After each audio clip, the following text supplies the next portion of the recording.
In today's episode, Kumar Senthil, the founder and CEO of Firmly, shares his story from the corporate world to entrepreneurship. Discover how Kumar identified a global problem faced by merchants and developed an innovative solution to simplify integration with new shopping platforms like Instagram Shop and TikTok Shop. His story is one of resilience and vision, overcoming skepticism from VCs to create a merchant-centric platform that empowers businesses to thrive in the evolving e-commerce landscape.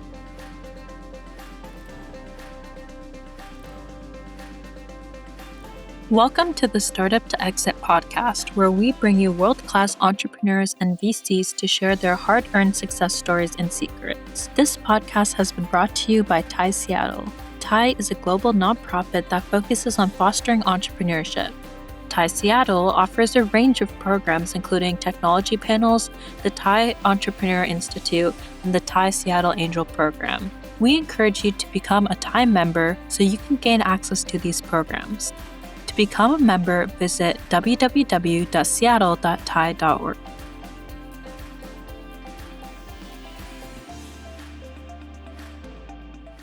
Hi, everyone. My name is Shirish Nadkarni. I am very pleased to welcome today Kumar Senthil. He's part of our Startup Spotlight series. Kumar is an accomplished technologist. He's worked for well-known companies like Microsoft, Groupon, Samsung, and many others. And he now has a startup called Firmly.ai. So welcome, Kumar. Thank you, Suresh. So let's get started by asking the most important question, which is, you've been in the corporate world for quite some time. What made you decide suddenly to go start a company? Oh, that's a great question. So, I've done my fair share of time in the corporate world, and I started seeing the same thing over and over again. And I said, okay, this is good enough tax I paid. But more importantly, I started seeing this opportunity that I just couldn't pass. Because when I was at Samsung or even prior companies, a lot of partners would come and pitch different ideas to me saying, hey, I can help sell your products and different places. But then the moment I ask, what do I have to do? I have to integrate with them. I've done my fair share of integration, but then I said, man, I cannot keep infinitely integrating and maintain it and operate it, right? It's untenable. So, and then also I realized it's just not going to be, it's going to be a global problem. Every merchant is going to have the same problem because new shopping experiences are going to be built by different parties, new things are going to come, and merchants will not be able to have a mechanism to go and integrate with them. And on these new channels that are coming up, that at that time it was more of Instagram Shop, TikTok Shop, and the few other players that were coming up. And it's just not tenable. And every merchant now is trying, figuring out how do I go and set up a shop there, and how do I enable selling and all of that. It's a pain as a merchant. Got it. So that's when I started thinking, okay, if we can solve this problem for the merchants, then it would make sense for everyone, right? So that's how I started thinking and realized, okay, it's now or never. I should do it full time or not about this, right? So that's how I left my job and jumped into this opportunity. So when did you start Firmly? In late 2020. Okay, so you've been working for quite some time. Yes, I am. This is a hard problem I'm solving. People, when I initially started talking about this, especially VCs laughed at me, saying, this is the dumbest idea I've heard. Why would anybody do this? Right. So, but then there are some brave souls. They saw the vision I was looking at, and then took a bet on me. Right. Then we built the product. Right. So what is your solution? So how do you solve this problem where merchants have to integrate with all these different platforms? Yeah, great question. So as a merchant, if I know how to operate my website, right, and the website has all kinds of capabilities when it talks to its backend, it uses some sort of APIs. Some sites don't even have APIs, but it has a mechanism to talk to its backend. So we came up with a platform that can talk to a website without merchant making any change, either leveraging their existing APIs or whatever other means they use to talk to it natively. So that as a merchant, I don't have to make any code change for us, right? And then we provide a standardized API for our partners to integrate. If you take Perplexity, for instance, or others, they just integrate into our one standard API. Behind the scenes, you can connect to any number of merchants. Whatever we are connected to, they don't have to worry about, okay, what platform this merchant A is on, what platform merchant B is on, whether that merchant has API or not. None of that they need to worry about. That's the abstraction layer we built so that now it gives easier access to all these merchants in our network to talk to so that they can build a good shopping experience and they don't have to be a merchant of record.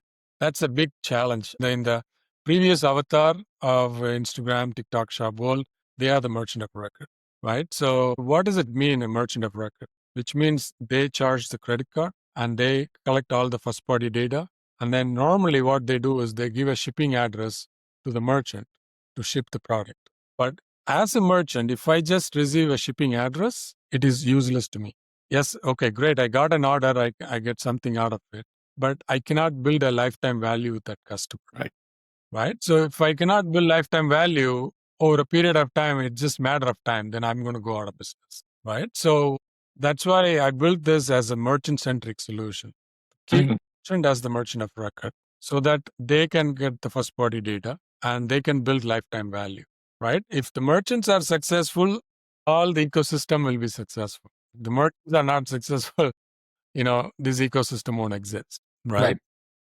So I built this solution as merchant centric to make sure they get the first party data and they remain the merchant of record. Right. That's what we built. Right. And the standardized API, now people can build all kinds of interesting apps. Now you would see we are actually talking to so many of those where AI powered shopping apps.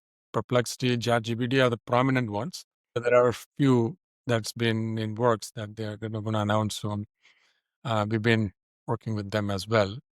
These are going to keep coming. More and more are going to come, right? So very niche apps are going to come, for health and beauty or for fitness or different things where niche apps are going to come and they all need connectivity to the merchant. It's impossible for them to go and talk to every merchant and connect to them and get remunerated for the orders they send. All of this we're solving. Right. How many merchants do you have in your platform? So we have about 11 million merchants in our network. 11 million. So you have figured out, that's why it took you 5 years. Yes, exactly.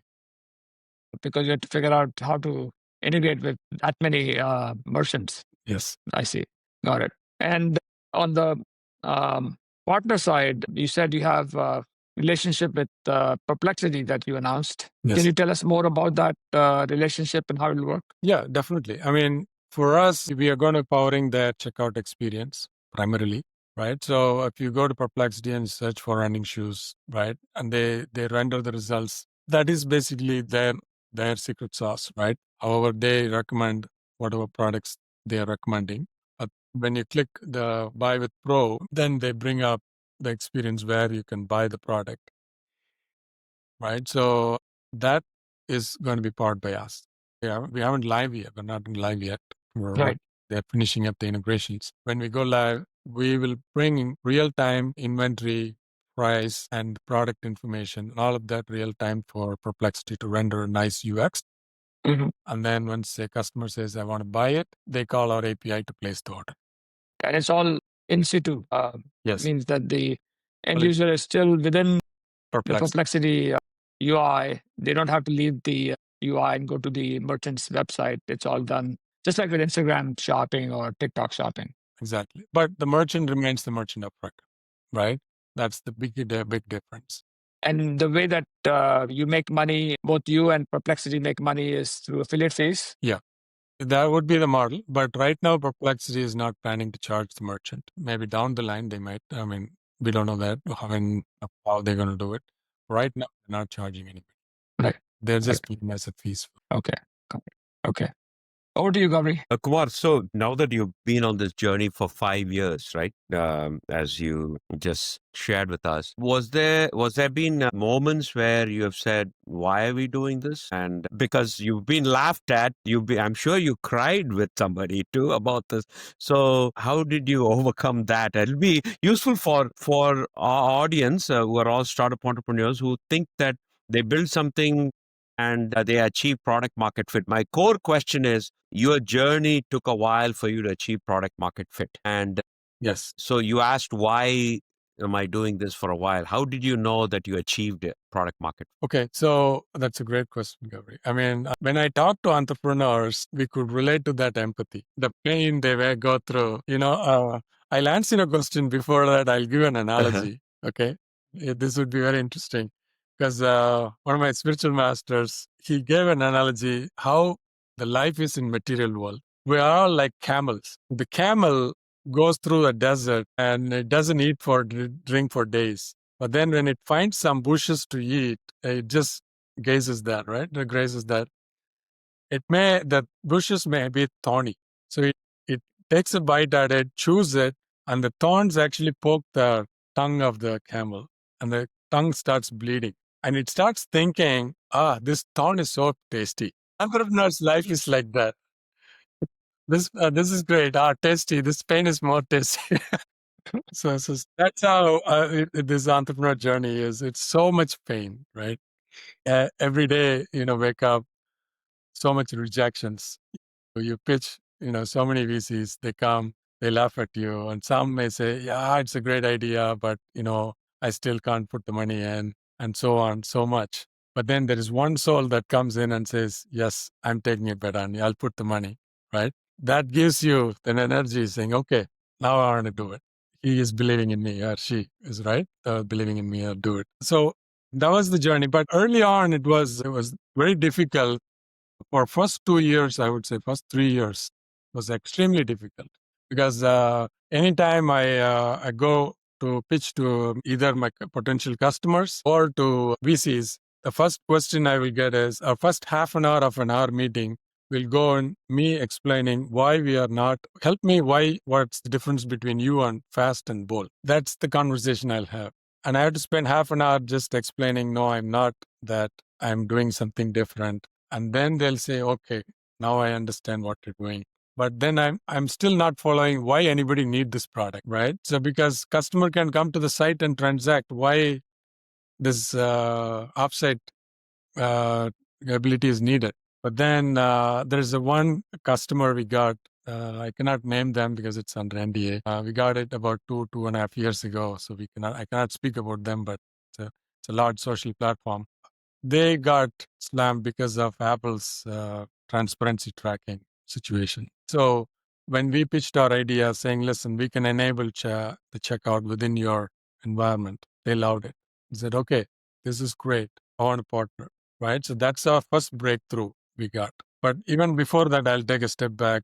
I'm building a two-sided marketplace because I need merchants to start with. And then the other side, I need the platforms to work with to use my product. So when I went to the merchants, they said, they asked me, okay, the idea is great. Where can you help sell? I said, I don't have one. I said, okay, when you have one, come to me. Then I said, okay, let's go find platforms. We pitched to the platforms and he said, okay, how many merchants do you have? I don't have one. I said, okay, when you have one, come to me. So this chicken and egg situation was really a hard problem. That's where it took 2.5 years for us to break through that logjam. Meanwhile, we tried different ideas, different ways to sort of get this going, but those solutions really didn't work. I mean, the core foundational product was there, but where do you substitute this experience? Somewhere I should be able to help the customers buy stuff. We couldn't craft that. So when this opportunity came and we were able to make that experience for 50 brands, they recruited the brands for us at that point. And when we went live with those 50 brands and thousands of transactions started happening real time and with a really low latency, they were pretty impressed and said, okay, this is a solid product, right? And then the ROAS boost they got were like 20 to 40% boost in ROAS. That's when we said, okay, now we have a product. We got the product market fit. We got a real product. There is opportunity here. And then from that point on, then slowly we got Perplexity deal. And then the other challenge I had was because we were working under NDA, we couldn't talk about it outside. So we were in the shadows all along. So once we worked on a partnership with Perplexity and the PR came up, that gave us the real breakthrough, right? Everybody started, no, okay, this is a great concept. And also people until now didn't realize this is even possible, right? Many tried and they failed. So they thought they gave up saying, okay, this is not possible. But we took our time to understand the difficulties or the complexities involved in integrating with the merchant and building a robust platform at a very low latency. Because you can build the platform, you can connect it. You and I can sit together over the weekend and maybe we might be able to connect one or two merchants. But building at a scalable model with a very low latency is extremely hard. Right. That's the problem we solve. Right. Our entire platform runs in 330 plus cities. Wow. Around the world. So we introduce less than 50 millisecond latency in our calls. Right. So very highly scalable, low latency solution we built. So that way, any partner comes in, the first question usually they ask is, oh, how about latency? And okay, 50 milliseconds. Okay, great. Then Right. So this it's not two-sided marketplace that you built, right? Shirish has written a book on marketplaces and also built a startup and exited successfully on marketplaces. We've had Nick Huszar from OfferUp on our podcast, who also built a two-sided marketplace. You needed sellers and buyers all come together. So in the go-to-market, one of the challenges that you face as you pointed out in a two-sided marketplace is the velocity. You got to move the flywheel enough that both sides feel it's worth coming there. Did you employ any particular tactics like you said you made it easier for the merchants? Did you kind of say, aha, this will be the one that unlocks, on the one hand, you have those who would like to connect to you and external forces may have helped you in there. But the merchant part of it, they're selling now. Yeah, you bring some benefits, unclear yet till you deliver it. There was any one or two unlock moments in that two-sided marketplace, especially on the merchant side? On the merchant side, what I do see is that they are seeing this macro level. This agentic commerce is a big landscape that they have no clue on how to enter into it. So when a partner comes and says, hey, by the way, I can enable it into this world and you don't have to do anything other than just saying yes, that's a music to them. That's an unlock moment for them. Because they are all running clueless. And it's like, okay, how do I enable selling in Perplexity or other places? How do I do this? Everybody's talking about agentic commerce. What does it mean, actually? How does it manifest? That clarity nobody had. After Perplexity launched and showed a user experience, people said, okay, this is possible. Okay, now how do I be part of that? So a lot of merchants now are proactively reaching out to us. Hey, I want to be part of your network. How do I do it? What should I do? So that is creating a flywheel effect for us. And then there's that's one direct feed that's coming in. The other one is these partners who want to work with us, like need connectivity to the merchants. They do have brand relationships. They're saying, hey, I'll introduce you to a bunch of brands. Can you connect to them? Because that's not my focus area. I'm focused on something else. You go do that work for me. I'm happy. So that's feeding next level up merchant for me. And the third one is more strategic, where the payment gateways, they are looking at saying, okay, we need to have a agentic commerce story. Instead of me going and building a team and trying to figure this out, all of this, can we partner with Firmly? Because anyway, they are helping me keep my business because we're not disrupting their business. We're enablers for them. So can we work with them to make sure we're part of that agentic commerce ecosystem? So there are different forces are feeding into our network. So that's how we're creating a flywheel effect, and pretty bullish about it. Got it. Seems like you may have an opportunity where restaurants have the same challenge with delivery apps, right? Because they don't know who their customers are. But in our case, the beauty is the merchant gets the first party data, so they're happy about it. I create a true value prop for the merchants. Yeah, I mean, the dream scenario for Perplexity is in some multimodal input. They just kind of go from answering a question to buying all in the same query, and you just enable it in the back end, and they find a way to win when the commerce happens, right? That's I can see that happening. So you talked a little bit about you getting turned down by VCs. All of us have gone through that journey. So first of all, have you raised money from institutions, or is it self-funded? Yes. Yeah, we for the pre-seed we did our own funding and some friends and family and they put money, and we did a seed round where some institutional investors put money as well, and then now we're going through Series A. So we just signed our lead today. Fantastic! Congratulations.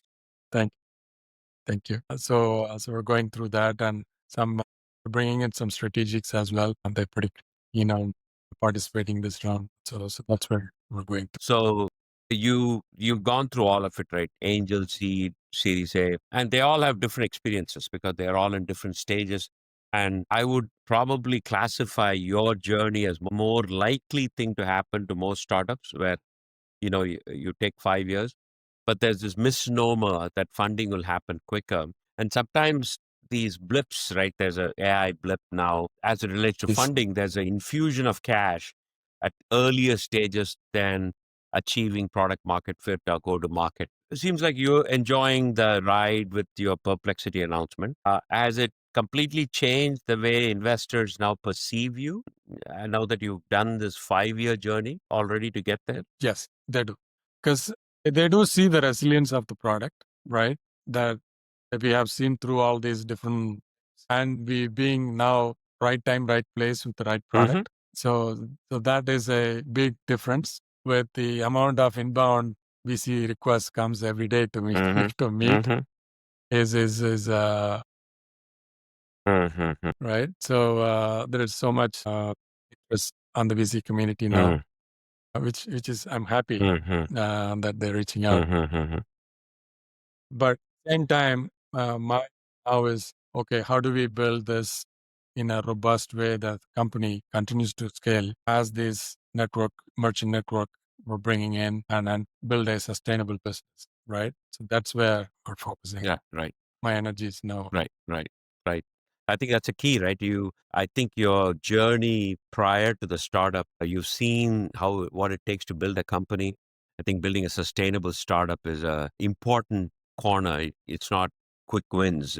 The many no's you've faced, I'm sure, has hardened you. So for our audience, right, let me sort of bring this together. What would be your advice? You've been in big companies. You now have a longer journey where you're enjoying the thorns, as you said. What advice do you give so that they can season their thorns and start enjoying them?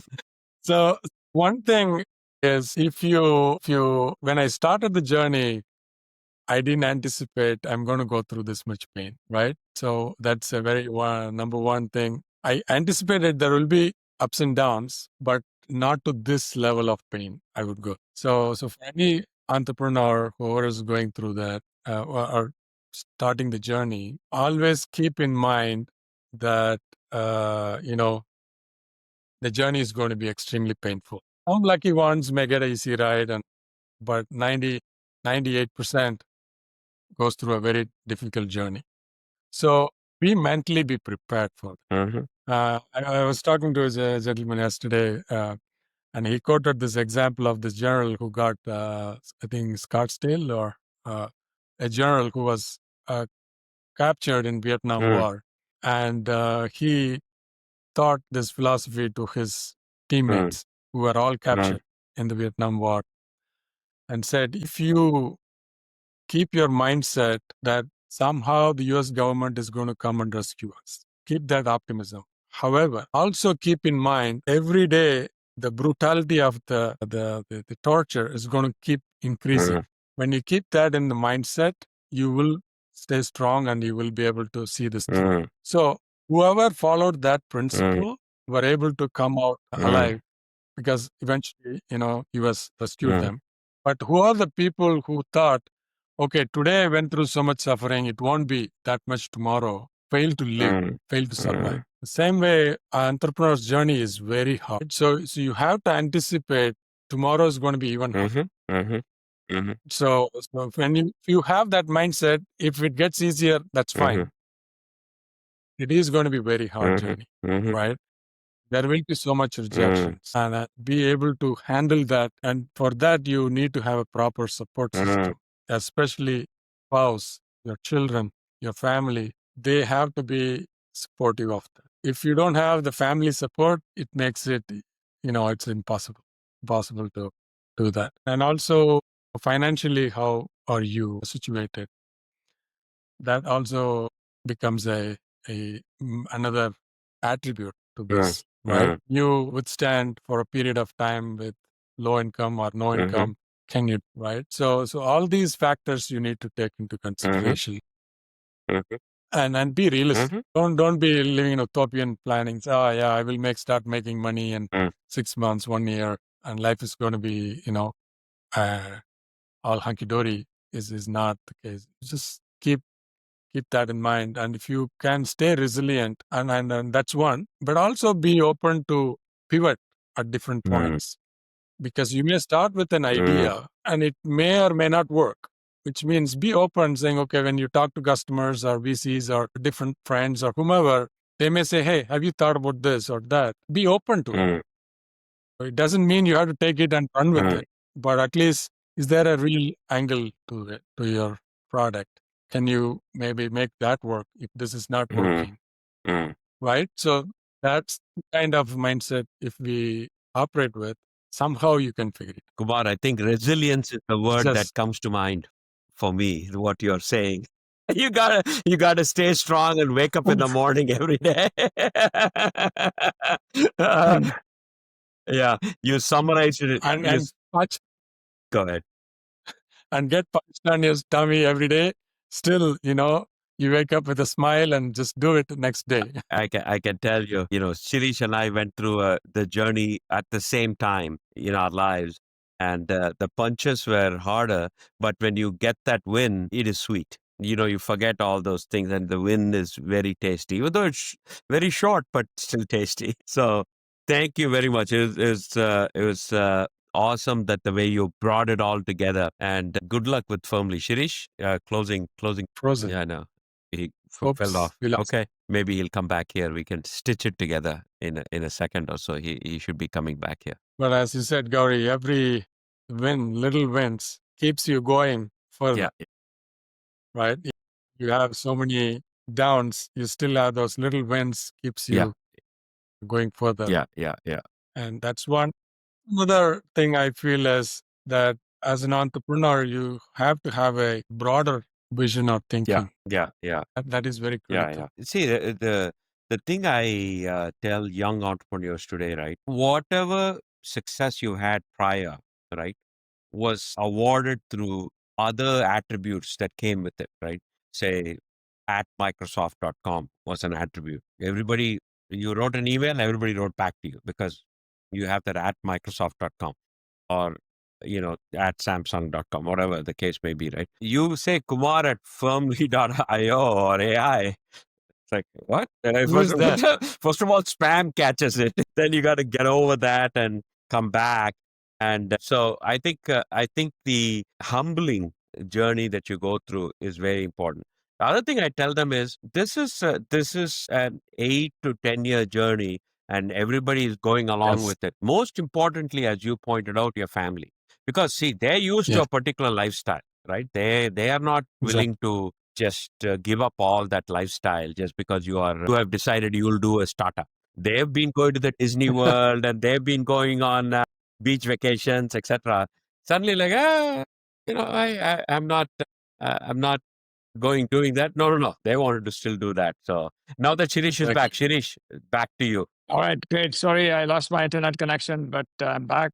Thanks so much for doing this interview with us, and glad to hear that you're now getting VCs chasing you as opposed to the other way around. And all the best with your fundraise and all the best with your partnerships. Thank you. Thank you, Suresh. Thank you. It was so a pleasure talking. Thank you for listening to our podcast from Startup to Exit, brought to you by TIE Seattle. Assisting in production today are Isha Jain and Mini Verma. Please subscribe to our podcast and rate our podcast wherever you listen to them. Hope you enjoyed it.